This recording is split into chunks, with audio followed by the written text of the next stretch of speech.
여러분, 혹시 오늘 드신 그 약이 단 며칠 만에 뇌졸중 위험을 무려 3배나 높일 수 있다는 사실 알고 계셨습니까?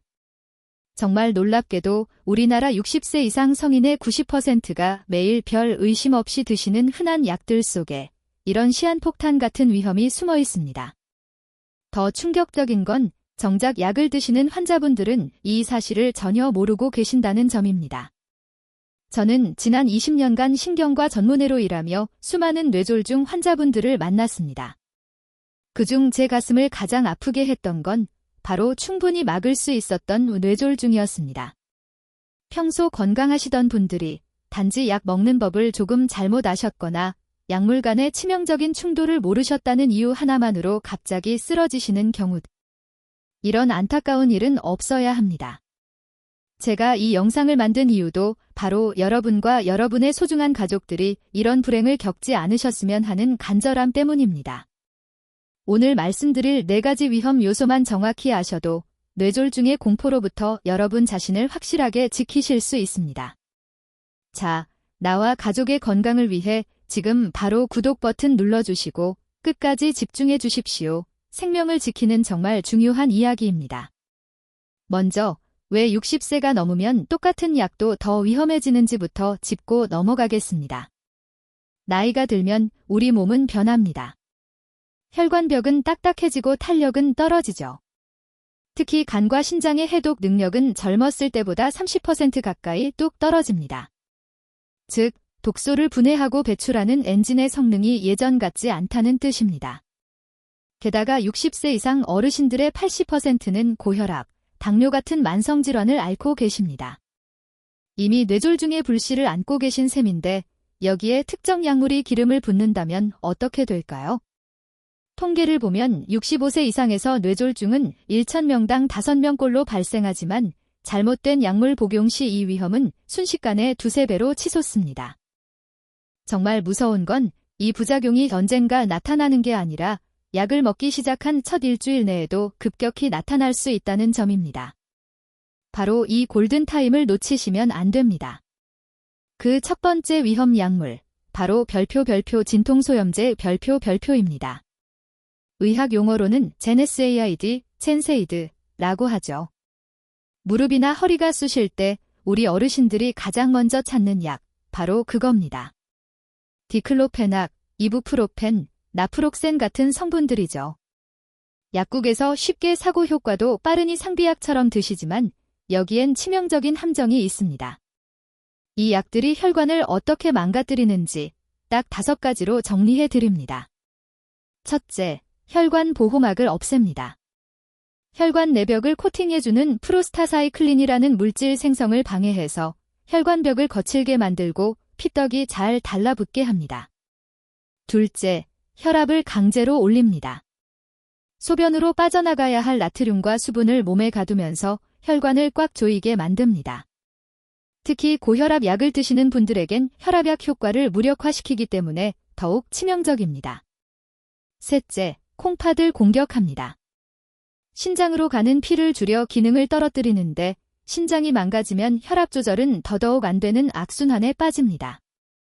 넷째, 피를 끈적하게 만듭니다. 끈적해진 혈액은 좁아진 노년의 혈관을 통과하기 어렵고 이는 곧 뇌혈관 막힘으로 직결됩니다. 마지막 5째, 심장을 압박합니다. 심장 근육으로 가는 피를 줄여 심근경색 위험을 높이고 심장 박동을 불규칙하게 만들어 뇌로 날아가는 혈전, 피떡을 만들어냅니다. 실제로 유럽 심장학회의 대규모 연구에 따르면 60세 이상에서 디클로페낙을 일주일만 복용해도 뇌졸중 위험이 42%나 증가했습니다. 이부프로펜도 18%나 높았고요. 많이 드실수록 위험도 비례해서 커집니다. 명심하세요. 진통제니까 며칠 지나야 듣겠지 생각하시지만 부작용은 효과보다 더 빨리 복용 첫 주부터 찾아옵니다. 2주에서 4주 사이가 가장 위험한 시기죠. 실제 사례를 볼까요?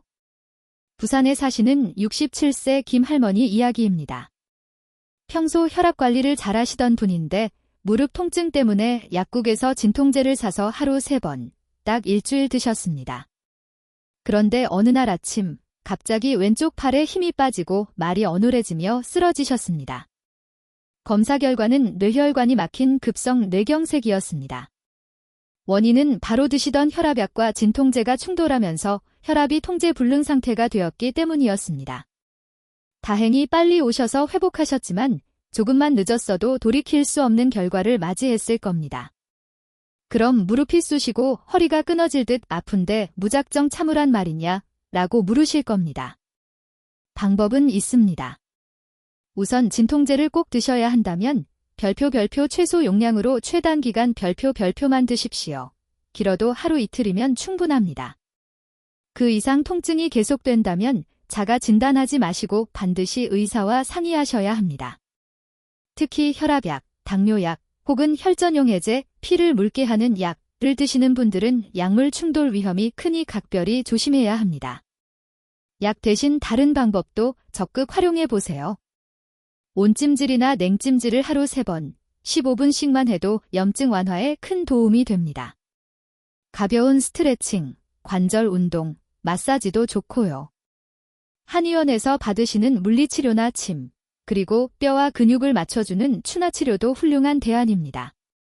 만약 만성 통증 때문에 약을 끊을 수 없다면 의사 선생님께 췌장과 혈관에 부담이 적은 아세트아미노펜, 타이레놀 계열으로 바꿔주실 수 있나요? 라고 물어보세요. 혹은 먹는 약 대신 관절 주사나 신경 차단술 같은 국소 치료를 받는 것도 전신 부작용을 줄이는 지혜로운 방법입니다. 자, 이제 두 번째 위험 요소로 넘어갑니다. 바로 별표 항정신병약 별표입니다. 나는 정신병이 없는데 하실 수 있지만 사실 이 약은 어르신들의 치매로 인한 공격성, 불면증, 불안 증세를 조절하기 위해 굉장히 흔하게 처방됩니다. 할로페리돌, 리스페리돈, 퀘티아핀 같은 이름들이 대표적이죠. 가족들 입장은 충분히 이해합니다. 밤새 잠 못 주무시고 불안해하거나 갑자기 화를 내고 밖으로 나가려는 어르신을 모시는 건 정말 뼈를 깎는 고통이니까요.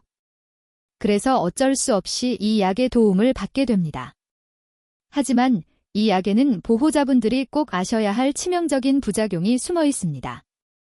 특히 약을 처음 쓴 초기 2-3주가 생사를 가르는 위험한 시기입니다.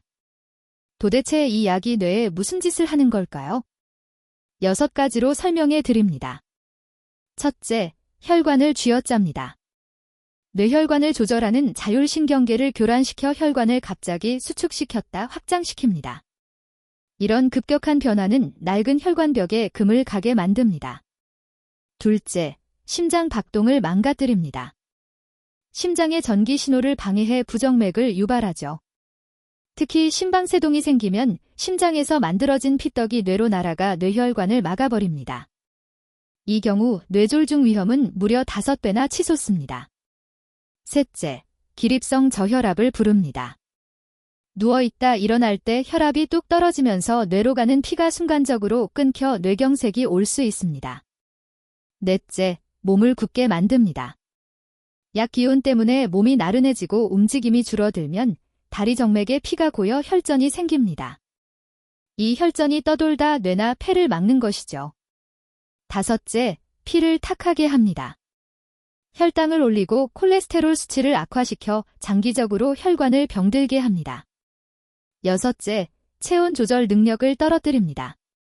뇌의 체온 조절 중추를 마비시켜 체온이 급격히 오르내리게 하고 이는 혈액을 끈적하게 만들어 혈전 생성을 부추깁니다. 실제 데이터는 더 무섭습니다. 캐나다의 대규모 연구에 따르면 65세 이상 치매 환자가 이 약을 복용할 경우 처방 후 딱 1달 이내에 뇌졸중 위험이 1.6배나 증가했습니다. 특히 첫 일주일이 가장 위험했고 약을 많이 쓸수록 위험도 커졌습니다. 요양원 환자들을 대상으로 한 또 다른 연구에서는 항정신병약을 드신 분들의 사망률이 1.7배나 높았습니다. 특히 이미 뇌혈관이 좁아져 있는 혈관성 치매 환자분들에게는 더욱 치명적인 독이 될 수 있습니다. 약이 그렇게 위험하다면 도대체 치매 부모님의 불면과 불안을 어떻게 감당하란 말이냐 막막하실 겁니다.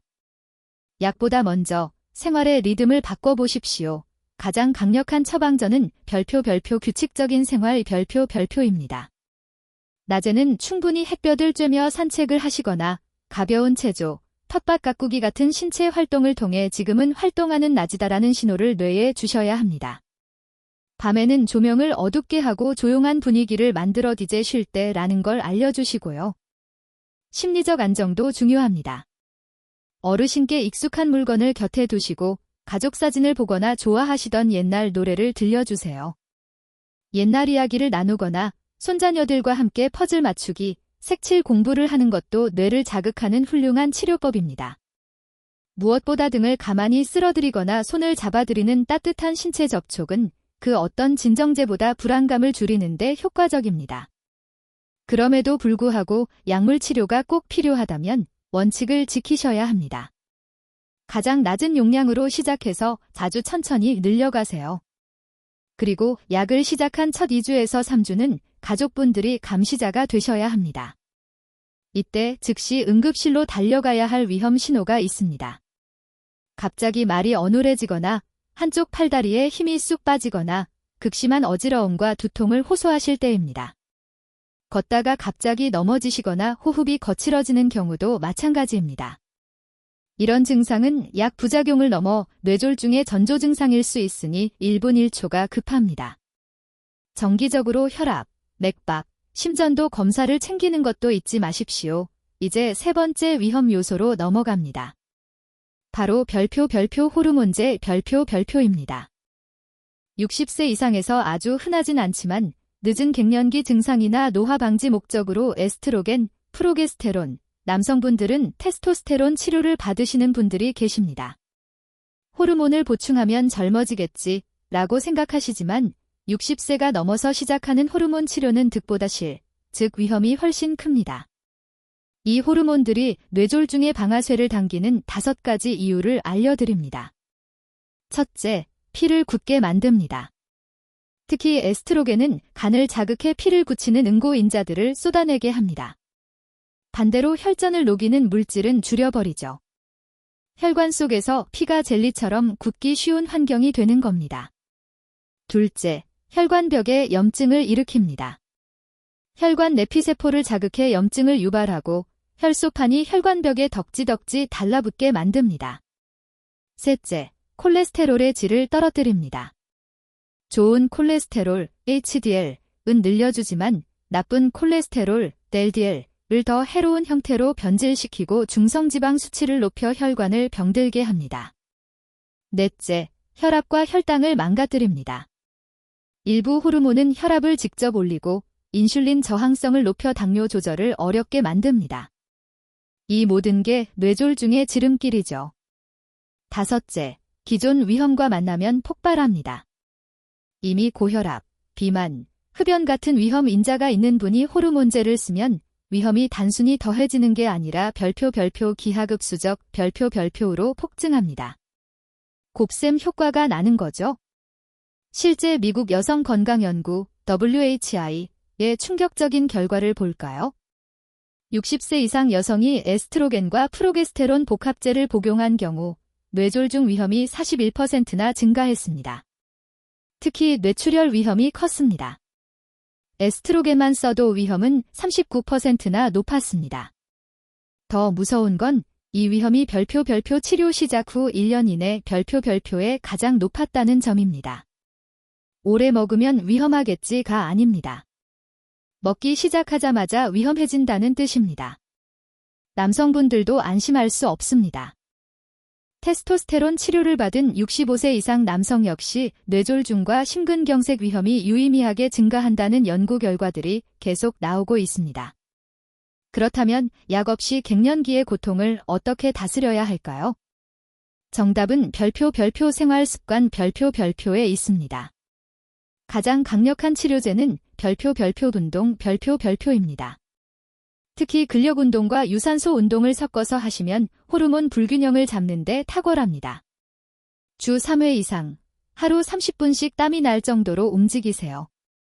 식탁도 바꾸셔야 합니다. 뼈를 위한 칼슘과 비타민 D는 기본이고 별표 식물성 에스트로겐 별표 이 듬뿍 든 콩, 아마씨, 석류, 당근을 가까이 하세요.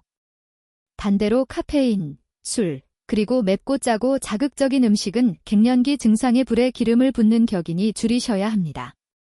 스트레스는 만병의 근원이죠. 요가나 명상, 그리고 깊게 숨을 들이마시는 심호흡 같은 이완요법을 하루 한 번이라도 꼭 실천해 보세요. 잠을 푹 주무시고 규칙적인 생활 리듬을 찾는 것만으로도 몸은 달라집니다. 침 치료나 한약, 아로마 테라피 같은 대체요법도 증상 완화에 훌륭한 조력자가 될 수 있습니다. 그래도 너무 힘들어 호르몬 치료를 꼭 받으셔야겠다면 원칙을 지키십시오. 가장 낮은 용량으로 가장 짧게, 길어도 3개월에서 6개월을 넘기지 않는 게 좋습니다. 그리고 혈압, 혈당, 혈액응고 검사는 물론 유방암과 자궁내막암 검진을 필수적으로 챙기셔야 합니다. 특히 담배를 피우시거나 비만이신 분들은 더더욱 주의하셔야 합니다. 이런 위험 요소에 호르몬제까지 더해지면 부작용 확률은 몇 배가 아니라 수십 배로 뛸 수 있기 때문입니다. 자, 이제 오늘 영상에서 가장 중요한 네 번째 위험 요소입니다. 바로 여러 약물을 섞어 먹는 것, 의학 용어로 별표 다중 약물 복용, 팔리파워머시, 별표입니다. 우리나라 60세 이상 어르신들이 하루에 드시는 약이 평균 몇 개인지 아십니까? 놀라지 마세요. 평균 5.2알입니다. 혈압약, 당뇨약, 심장약의 진통제, 수면제, 소화제까지 하나둘 늘리다 보니 어느새 한 주먹이 된 거죠. 문제는 이 약들이 뱃속에서 섞일 때 일어나는 별표 화학 반응 별표입니다. 하나하나는 안전한 약일지 몰라도 잘못 만나면 뇌졸중을 부르는 독약으로 돌변합니다. 절대 피해야 할 죽음의 칵테일 조합 6가지를 알려드립니다. 첫째, 혈압약과 진통소염제입니다. 혈압약은 혈관을 넓혀 혈압을 내리려 하는데 진통제는 혈관을 좁혀 혈압을 올립니다. 몸속에서 창과 방패가 싸우는 꼴이죠. 혈압이 널뛰기를 하면서 뇌혈관을 강타합니다. 특히 콩팥 기능이 급격히 망가질 수 있습니다. 둘째, 수면제와 술입니다. 최악의 조합입니다. 둘 다 뇌를 잠재우는데 같이 들어가면 숨 쉬는 기능까지 꺼버립니다. 수면 무호흡이 심해져 뇌에 산소 공급이 끊기고 이는 자다가 뇌졸중이 오는 지름길입니다. 잠 안 온다고 술 한 잔의 수면제 절대 안 됩니다. 셋째, 항응고제, 과파린와 특정 항생제입니다. 피를 묽게 하는 약을 드시는데 감기 때문에 항생제를 잘못 쓰면 피가 너무 묽어져 뇌출혈 위험이 폭발합니다. 넷째, 당뇨약과 스테로이드입니다. 관절 주사 등에 쓰이는 스테로이드는 혈당을 솟구치게 합니다. 이때 당뇨약을 조절하지 못하면 혈당이 롤러코스터를 타면서 뇌혈관을 직접 타격합니다. 다섯째, 항우울제와 혈압약입니다. 일부 우울증 약은 혈압을 올리거나 혈전 생성을 부추겨 잘 조절되던 혈압을 망가뜨리고 뇌졸중 위험을 높입니다. 여섯째, 여러 종류의 진정제입니다. 불안하고 잠 안 온다고 약을 이것저것 섞어 드시면 뇌로 가는 피가 줄어들고 낙상 사고 위험이 급격히 커져 뇌경색과 골절을 동시에 부릅니다. 실제 연구를 보면 약을 5개 이상 드시는 분은 뇌졸중 위험이 3배, 8개 이상이면 3.1배까지 치솟습니다. 약 개수가 늘어날수록 응급실 실려갈 확률은 기하급수적으로 늡니다. 서울에 사시는 72세 박할아버지 사례를 볼까요? 고혈압, 당뇨 등 이미 6가지 약을 드시고 계셨습니다. 그런데 감기에 걸려 병원에서 해열진통제와 기침약을 추가로 받아 드셨죠. 딱 3일째 되던 날 아침, 어지럼증과 함께 오른쪽 마비가 왔습니다. 진단명은 뇌경색. 원인은 약물 충돌이었습니다. 감기약에 들어있던 진통제 성분이 혈압약 효과를 없애버려 혈압이 순식간에 180까지 치솟았던 겁니다. 다행히 회복하셨지만 감기약 하나 더 먹었을 뿐인데 라며 가슴을 쓸어내리셨던 아찔한 순간이었습니다. 그래서 이 위험한 약물 지뢰밭에서 나를 어떻게 지켜야 하느냐? 지금부터 여러분이 병원과 집에서 당장 실천하셔야 할 생존 수칙을 아주 구체적으로 알려드리겠습니다. 먼저 진료실 들어가실 때 의사 선생님께 별표 반드시 던져야 할 5가지 핵심 질문 별표입니다. 메모해 두셨다가 꼭 물어보세요.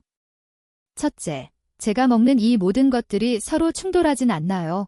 지금 드시는 처방약은 기본이고 약국에서 산 영양제, 건강기능식품, 다려 드시는 한약까지 몽땅 챙겨가서 보여주세요.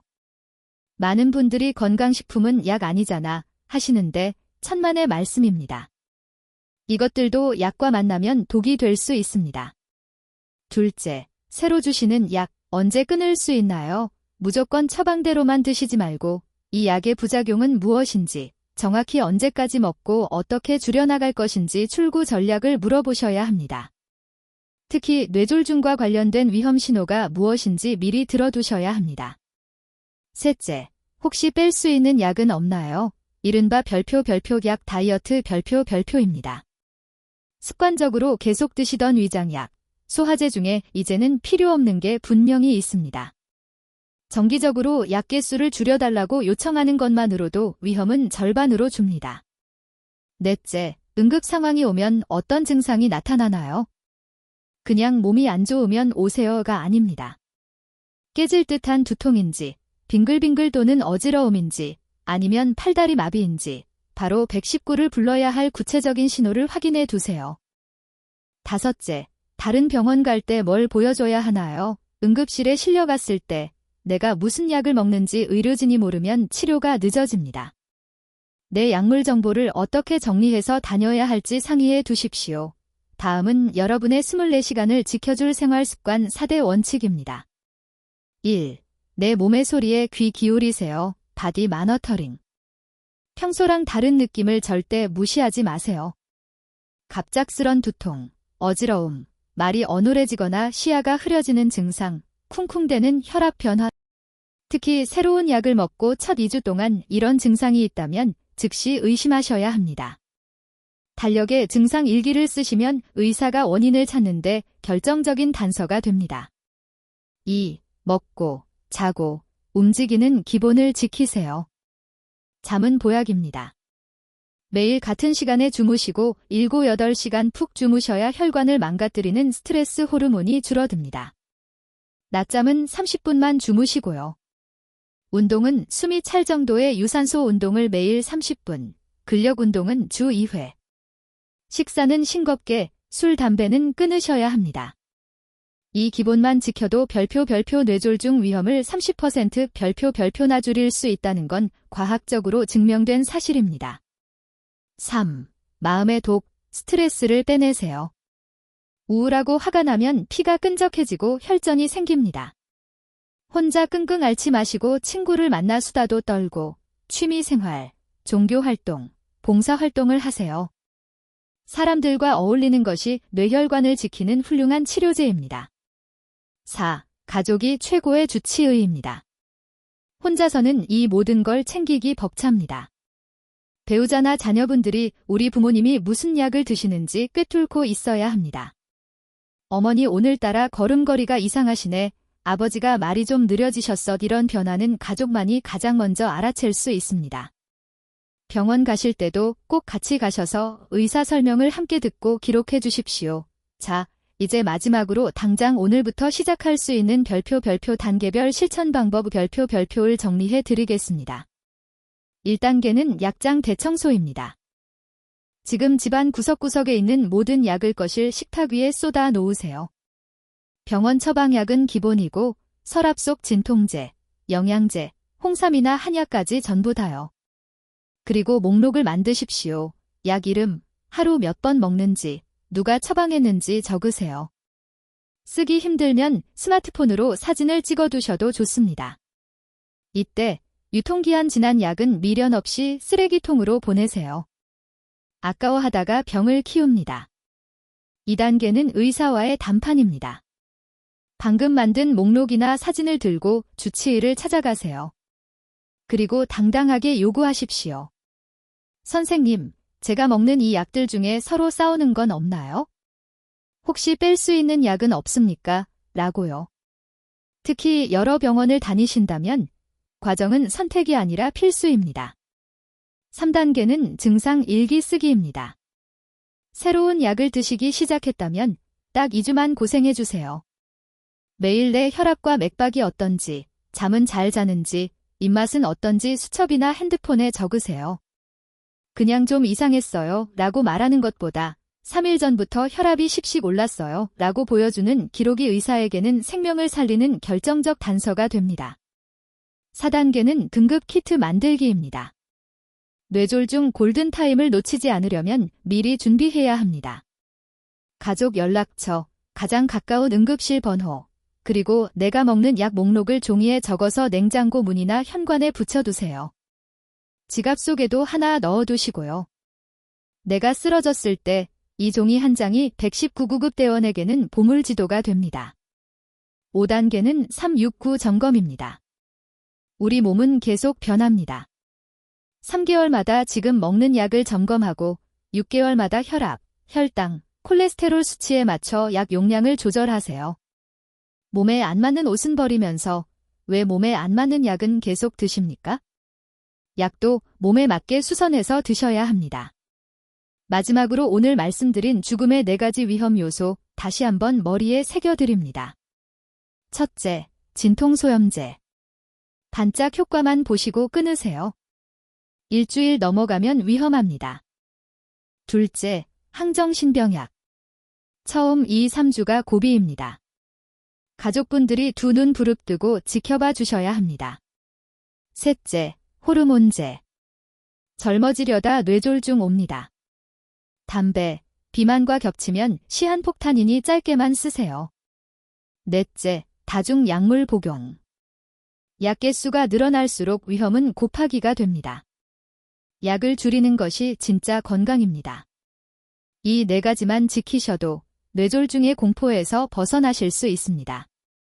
제가 20년 동안 환자분들을 보며 깨달은 진리가 하나 있습니다. 별표 내 건강의 CEO는 의사가 아니라 바로 여러분 자신 별표이라는 겁니다. 의사는 옆에서 돕는 참모일 뿐, 결정하고 실천하는 건 여러분의 몫입니다. 약에만 의지하지 마시고 내 몸이 보내는 작은 신호에 귀를 기울이세요. 나이 들어서 그래 라며 무시하지 마시고 궁금하면 의사를 귀찮게 하셔야 합니다. 아는 만큼 보이고 챙기는 만큼 건강해집니다. 하루아침에 다 바꾸려 하지 마세요. 오늘 말씀드린 것 중 딱 하나, 약 정리부터 시작해보시는 건 어떨까요? 오늘 이 영상이 여러분과 가족의 생명을 지키는 소중한 지침서가 되길 간절히 바랍니다. 주변에 60세 이상 어르신이나 부모님이 계시다면 이 영상을 꼭 공유해주세요. 여러분의 클릭 한 번이 누군가의 뇌졸중을 막을 수도 있습니다. 댓글로 여러분의 다짐을 남겨주세요. 오늘 약 정리하겠다, 부모님 약 봉투 확인하겠다, 무엇이든 좋습니다. 여러분의 결심이 다른 분들에게도 큰 용기가 될 겁니다. 건강한 100세 인생, 저와 함께 만들어 가시죠. 구독과 알림 설정으로 건강주치의를 곁에 두시기 바랍니다.